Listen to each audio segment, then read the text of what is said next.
Oke, berjumpa lagi dengan saya di sini. Pada kesempatan kali ini saya ingin sharingkan cara mengatasi masalah cegukan. Kita sering mengalami sendiri kadang-kadang ya, cegukan kadang sampai lama, sampai 2 jam, 3 jam, bahkan sampai seharian. Gejalanya biasanya seperti ini. Ya, ini nggak nyaman sekali. Ini sebenarnya disebabkan karena adanya spasme dari diafragma. Anda bisa mencoba teknik ini sudah berkali-kali saya praktekkan dan berhasil, dan banyak yang mempraktekkan juga, tekniknya berhasil. Caranya, Anda cukup minum air putih seperti ini caranya.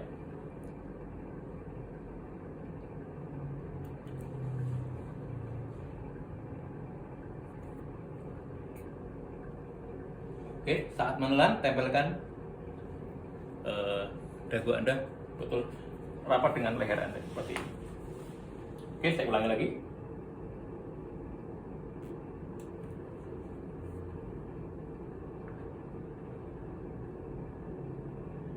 Anda bisa lakukan menelannya 2 atau sampai 3 kali menelan. Lakukan terus kurang lebih 3 sampai 4 kali. Saya coba lagi.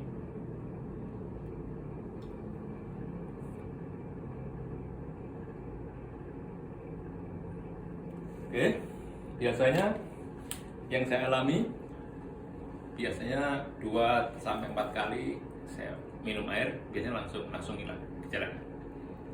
Oke, demikian, semoga bermanfaat. Silahkan Anda coba jika Anda mengalami cegukan. Semoga bermanfaat.